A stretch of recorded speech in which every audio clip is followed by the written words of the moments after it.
Bonjour et bienvenue à cette édition de la Tribune TVHR. Aujourd'hui, nous recevons les candidats du district 11 en vue de l'élection du 2 novembre prochain, donc le district Talon, Normandie-Est. Mon premier invité est le candidat d'équipe André Bouchard pour le district. Il s'agit de M. François Carguetti-Vierge. M. Carguetti-Vierge, bonjour. Bonjour. On va parler d'abord de circulation routière. Ça préoccupe dans à peu près tous les districts, mais il y a un secteur particulier, le séminaire Champlain, là, qui vous préoccupe. Effectivement. Sur cet axe de communication-là, on voit que la population a beaucoup grossi, puis il y a de plus en plus d'autos qui l'apprennent, cette voie-là. Ce qui fait qu'il y a beaucoup de monde qui essaye d'éviter le trafic. On voit les effets de Google Maps et Waze.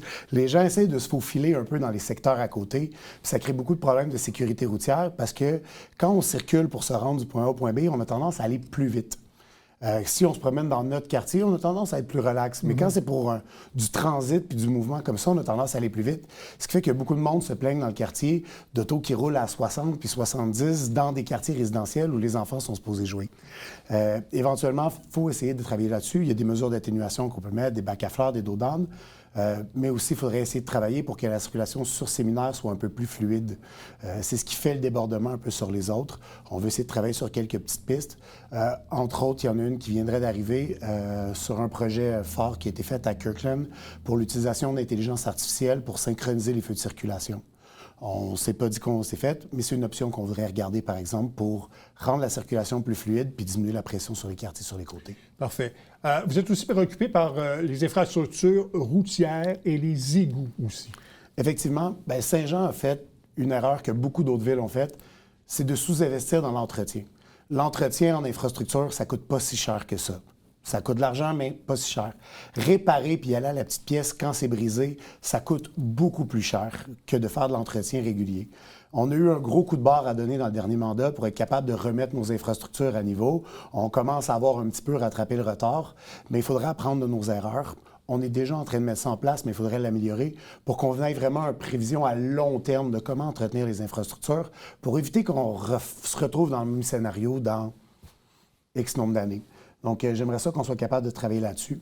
Puis tant qu'à faire, tant qu'à rénover les infrastructures, on pourra aussi en profiter pour essayer de voir notre consommation d'énergie, utiliser peut-être un peu plus de géothermie ou d'améliorer nos infrastructures pour être capable d'économiser de l'énergie. Veux pas, c'est des frais qui sont récurrents. Si on est capable de les rénover puis de baisser notre facture énergétique, l'énergie va aller qu'en montant. Les prix de l'énergie vont seulement monter. Si on est capable, tant qu'à entretenir puis tant qu'à rénover, de faire baisser notre facture d'énergie, ça pourrait être aussi gagnant-gagnant. Bon. Qu'est-ce qu'il y en est de l'enjeu du logement dans votre district? Est-ce que vous aimeriez qu'il y ait plus de développement de ce côté-là? Ça m'a beaucoup frappé.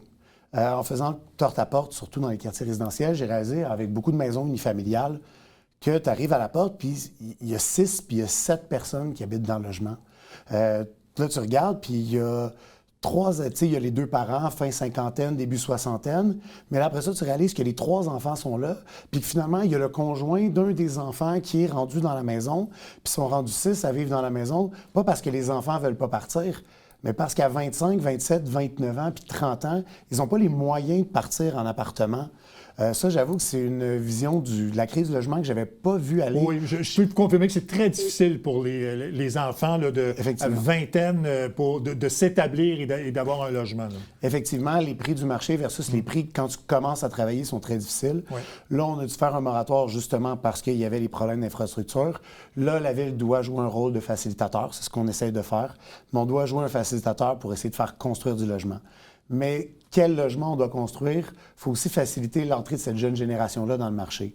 Puis c'est pas avec des condos de luxe, puis c'est pas avec des condos à tout azimut qu'on va faire. Donc, le but aussi, c'est d'arriver à essayer de créer du logement qui est moins cher. On veut, nous, dans le parti, essayer d'investir un peu plus en logement hors marché. Le problème, c'est que le monde se sont habitués à des prix très élevés.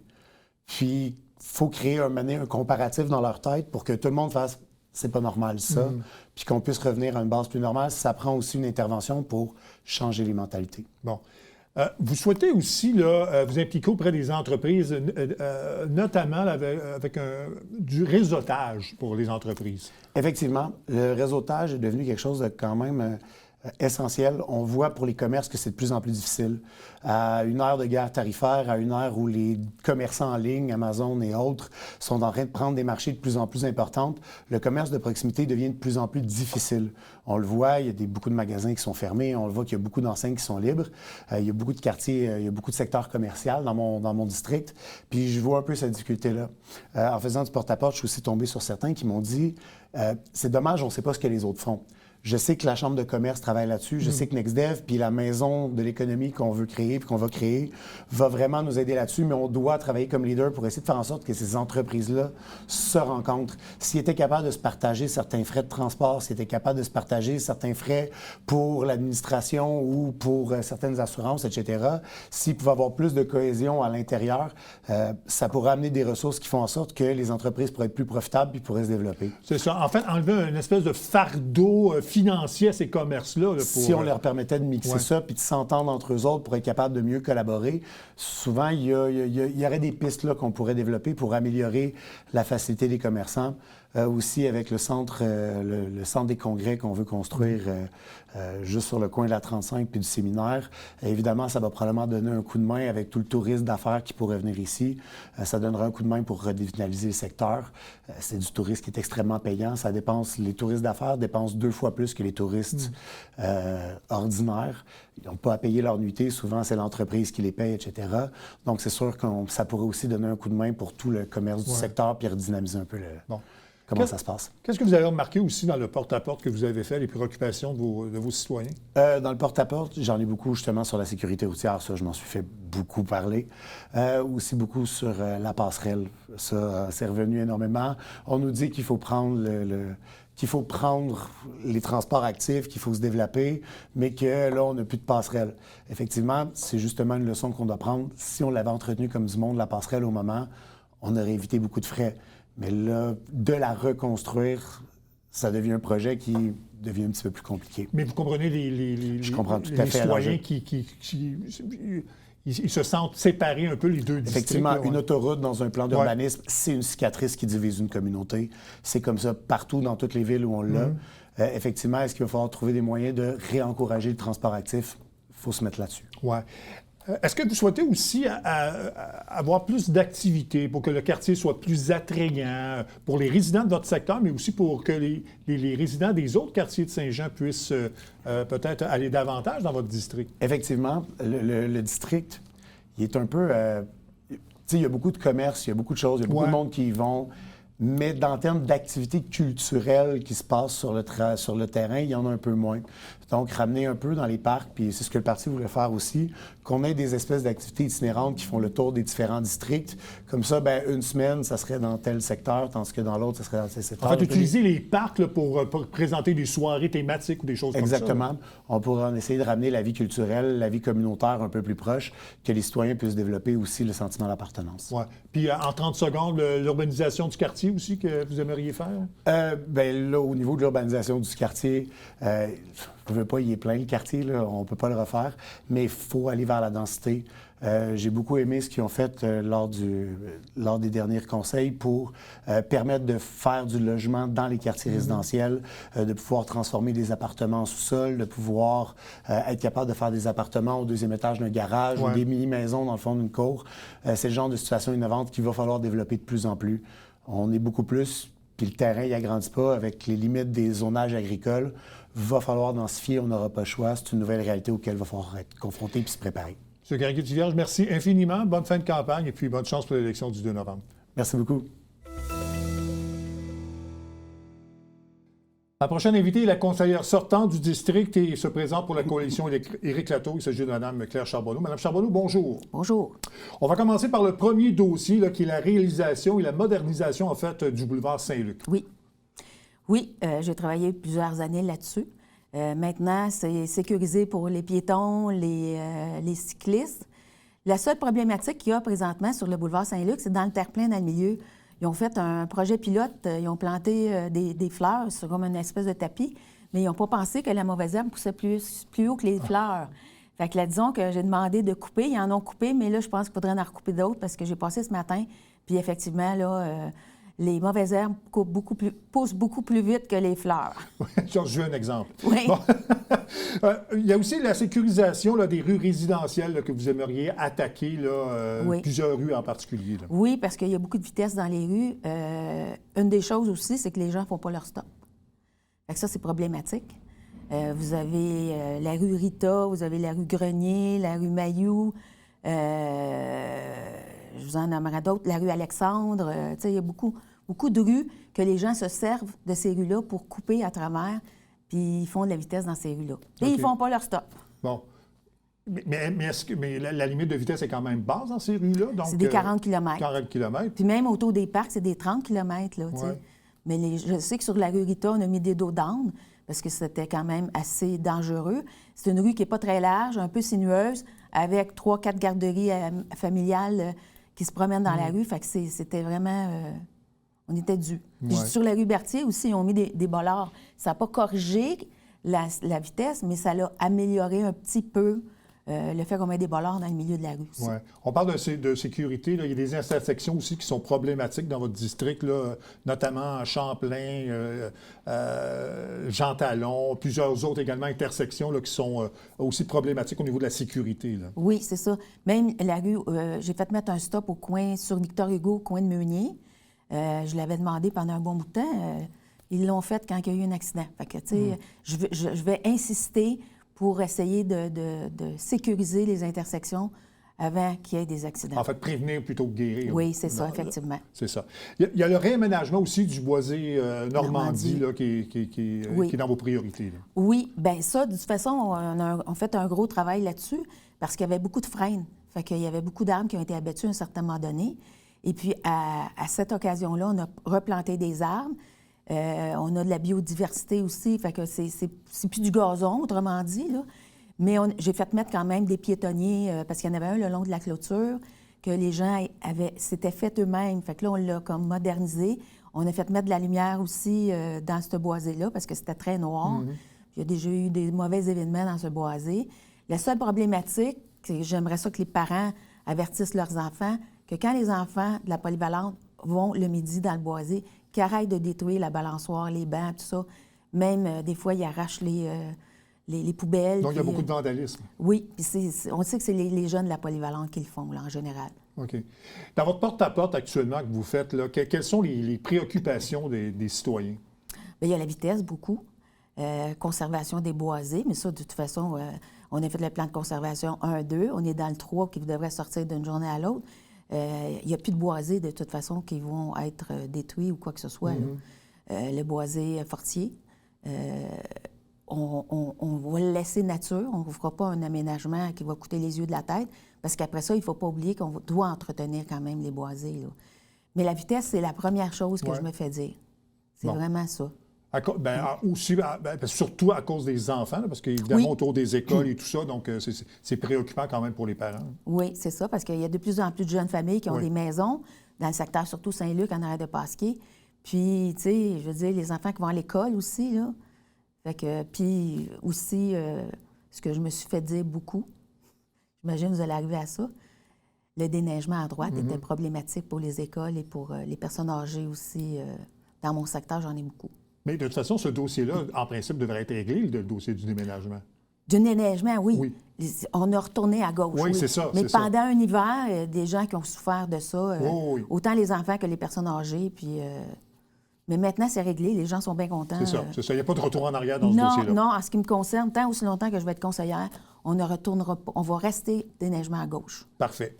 Bon, on va parler des logements, parce qu'il y en a beaucoup. Il y a beaucoup de projets de développement résidentiel dans votre district. Il y en a eu également qui ont été mis à terme. Peut-être faire un peu le point là, sur les logements là, dans votre district là, qui sont à venir ou qui ont été faits au cours des derniers mois et des dernières années. Bien, c'est surtout à venir, moi, parce que le secteur La Berge, qui est des terrains vacants, il y a même porte et fenêtres Verdun avec Avantage puis Econo Fitness, que ça peut être une bâtisse aussi qu'on peut mettre en hauteur avec des logements.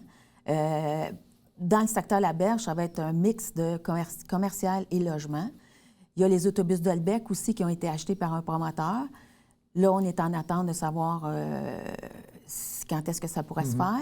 Il y a aussi, il y en a qui en ont entendu parler, il y en a qui n'en ont pas entendu parler, la bâtisse de la SAQ, qui a été acheté par un promoteur qui veut faire des logements là-dedans aussi, en hauteur, naturellement.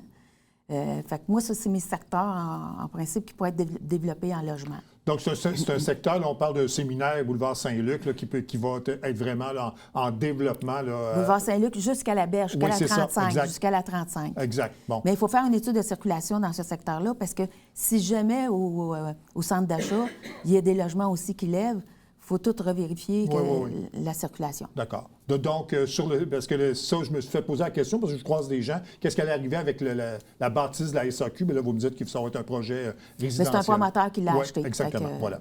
Un mot sur la nouvelle caserne, parce qu'on s'est croisés à l'ouverture de la nouvelle caserne de Saint-Luc, qui est de toute beauté. C'est dans votre district. Peut-être nous parler un peu là, de ce que ça va amener, ça, pour les résidents de Saint-Jean, la nouvelle caserne. Bien, la nouvelle caserne, c'est un renouveau parce que l'ancienne caserne n'était vraiment pas appropriée. C'était pas selon les normes. Si la CNSST était rentrée dedans, je pense qu'il y a des gens qui étaient obligés de sortir. Mais là, on a aussi la salle de mesure d'urgence au 2e étage qui va être super aussi quand il y a soit des inondations ou quand on a eu le tuyau qui a brisé. Les gens vont avoir cet endroit-là pour se réunir et dispatcher ce qu'il y a à faire, là, qui est un plus. Et s'il y a d'autres villes autour qui veulent avoir une salle de mesure d'urgence, nous, on est prêts à leur louer et à leur fournir des choses, tu sais. Exactement. Puis je pense que c'est vraiment moderne. Puis tous les pompiers sont sur le premier étage. Fait qu'il n'y a plus de poteaux. Non. Fait qu'on sauve du temps. Oui, c'est ça, exactement.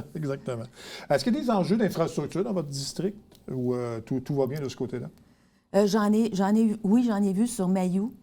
Un certain secteur sur Mayou, ils ont eu de l'eau dans leur sol.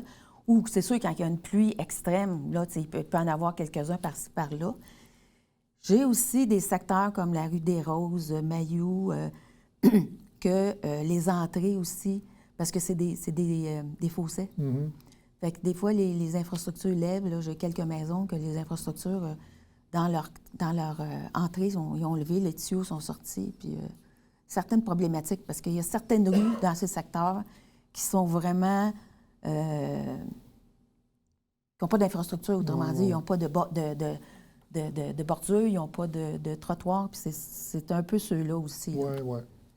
Madame Charbonneau, merci beaucoup. Bonne fin de campagne et puis bonne chance pour l'élection du 2 novembre prochain.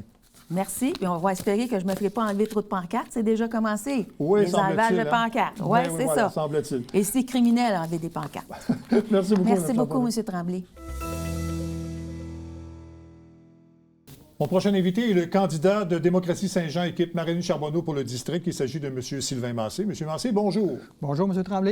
On va commencer d'abord par la sécurité dans les rues résidentielles. Il y a un problème. Vous souhaitez améliorer la situation. Oui. Dans le porte-à-porte, c'est le problème qui revient le plus souvent. Les gens se plaignent au niveau des quartiers résidentiels de la sécurité au niveau des rues, puis du bruit au niveau des rues. Mais la sécurité a une prédominance importante. On a vu des cas, je pourrais le donner quasiment en exemple, mais on a vu des cas clairs que les gens sont sur une artère principale, prennent les quartiers résidentiels pour éviter un feu rouge, pour avoir accès à un commerce très important, et c'est une voie d'évitement. C'est facile de régler une situation comme ça. Ces citoyens-là l'ont soumis à la Ville, ça n'a pas été réglé. Nous, on s'engage à faire des choses, à faire des atténuations, à amener des mesures d'atténuation dans les quartiers résidentiels pour sécuriser les rues résidentielles.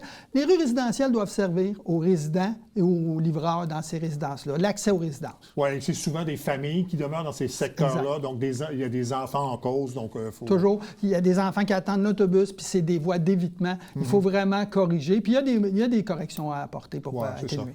On va rester dans le transport parce qu'il y a aussi la fluidité que vous souhaitez améliorer, peut-être principalement dans les grandes artères. Oui, tout à fait. Puis ça va y aller avec une analyse, mais dans un premier temps, je sais déjà que le synchronisme des feux de circulation, il y a un travail à faire. On verra où les technologies vont le permettre puis où ne le permettront pas, mais assurément, il faut faire un travail de fluidité du trafic. Parce que le trafic qui augmente tout le temps, on sait très bien qu'on ne peut plus ajouter des rues ou des routes là, ou agrandir des routes. C'est plus ça la solution. La solution, c'est de donner des alternatives aux gens pour diminuer le nombre de voitures puis d'assurer une fluidité à ce transport-là, à ce trafic-là, avec des feux de circulation puis des voies principales ou des artères principales qui sont améliorées en termes de fluidité.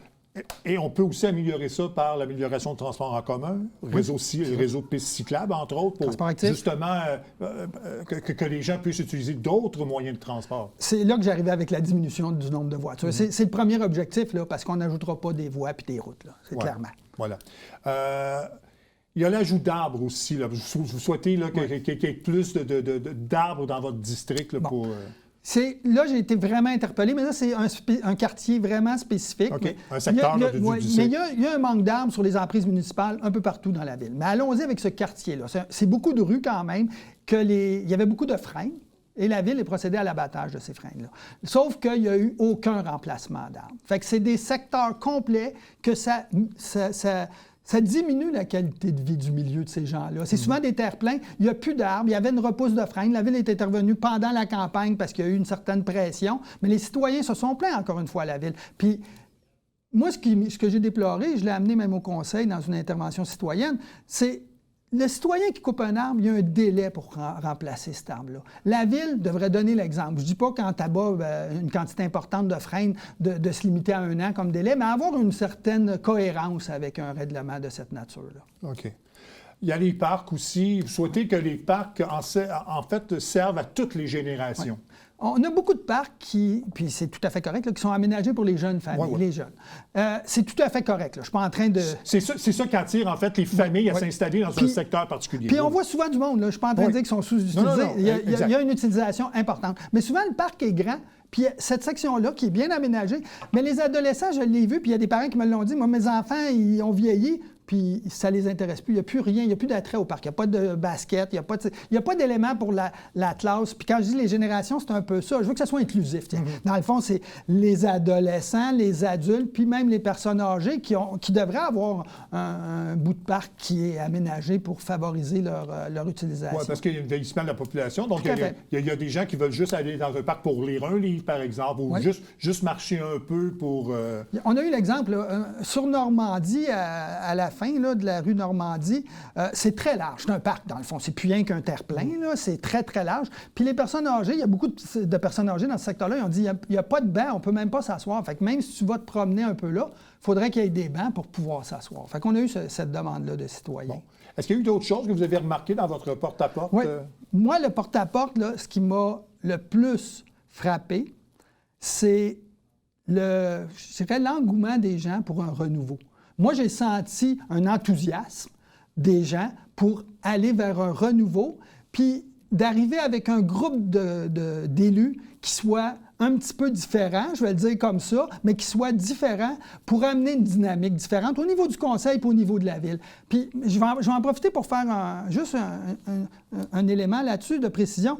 Il y a un des candidats à la mairie qui semble interpellé par l'aspect recrue, là, mais l'aspect de nouveaux candidats. Moi, je vois plus d'avantages à amener ce groupe-là de nouveaux candidats que d'inconvénients à cet élément-là. Fait que moi, j'ai aucune crainte. Puis la courbe d'apprentissage, je comprends que ça peut faire peur à certaines personnes, mais moi, j'en ai pas. Puis je ne crois pas qu'il faut en avoir parce qu'il y a plus de bénéfices que de contraintes avec cet élément-là. Parfait. On va revenir à un dossier qu'on a déjà parlé lors de votre visite, parce que ça a été rediscuté dans nos discussions avec d'autres personnes, c'est l'abandon de la passerelle, la démolition de la passerelle qui sépare en fait les deux quartiers de Saint-Jean. Il y en a qui aimeraient qu'on reconnecte les deux secteurs. Peut-être revenir là-dessus et de quelle façon on peut reconnecter ces deux secteurs-là. Moi, je suis interpellé par... on avait parlé, là, puis on avait parlé du 25-35 millions. Il y a plusieurs chiffres qui sont véhiculés, là, mais c'est dans ces eaux-là là, que la Ville voulait refaire une passerelle. Puis je pense pas qu'il y ait grand monde qui aurait voulu une passerelle à 25-35 millions. Mais on va fermer la parenthèse là-dessus. Moi, je m'en vais avec l'entretien de nos infrastructures. Cette infrastructure-là, malheureusement, on ne l'a pas entretenue. L'aréna municipale qui va être démolie par... oui, je comprends, elle va être remplacée. Là, c'est peut-être pas le bon mot, démolie, mais elle va être remplacée. Mais on ne l'a pas entretenue, puis on la perd. Les gens me demandent, est-ce qu'on va perdre toutes nos infrastructures sportives à Saint-Jean-sur-Richelieu? C'est-tu normal qu'on perd deux infrastructures qui fait la promotion du du bien-être sportif, je vais le dire de même si la passerelle, c'est pas un élément tellement sportif, mais c'est un élément de déplacement. Oui, c'est ça. C'est un élément de déplacement qu'il fallait favoriser. C'est de l'investissement. Mais là, on voit que l'entretien de ces éléments-là cause problème. Pour ce qui est de la passerelle, plus spécifiquement, là, votre question, c'est que moi, là, je suis à l'aise de dire qu'il faut qu'il y ait une reconnexion. Est-ce que ça va être celle-là? Malheureusement, je sais que dans mon district, je ne suis pas convaincu parce qu'on n'aura pas les moyens de faire 4 passerelles. Fait qu'il va falloir faire une analyse, consulter la population, essayer de faire des analyses d'utilisation, de projection d'utilisation, puis après déterminer où est-ce qu'on fait l'investissement. Puis je reviens sur 25-35 millions. Là. Il faut comprendre que la ville de Vaudreuil-Dorion fait une passerelle en 2025 qui coûte 6,5 millions. Fait qu'il y a un enjeu, puis c'est une très belle passerelle. Fait qu'il y a un enjeu au niveau de... Est-ce que les gens vous en parlent quand vous faites votre porte-à-porte, de la déception d'avoir perdu ça? Il y a des gens qui m'en parlent. Je ne promets pas qu'elle va revenir où elle était, mais il faut reconnecter. Il faut briser la fracture. Il faut faire attention au mot. La fracture de l'autoroute 35 pour Saint-Jean-sur-Richelieu au niveau du transport actif, c'est évident. On a Pierre Caisse qu'il faut vraiment prendre à bras-le-corps puis qu'il soit corrigé avec le MTMD, mais on comprend que ça va en prendre une passerelle. Il faudra déterminer c'est où. Ouais. Avez-vous un plan pour, en 30 secondes, là, pour les familles du district, là, pour améliorer un peu la qualité de vie? Bien, nous, les milieux de vie, là, c'est vraiment primordial d'améliorer les milieux de vie des différents quartiers. Fait que oui, on veut ramener une vie de quartier dans Saint-Jean-sur-Richelieu. C'est pour ça qu'on a parlé des parcs, c'est pour ça qu'on a parlé de sécurité, c'est pour ça qu'on a parlé de bruit. C'est des éléments qu'on veut adresser pour favoriser une quiétude à ces familles-là, puis à l'ensemble de la population, là, peu importe le secteur où ils vont demeurer. M. Mancé, merci beaucoup. Et comme je dis à tout le monde, bonne fin de campagne et puis bonne chance pour l'élection du 2 novembre prochain. Merci, M. Tremblay. Merci beaucoup.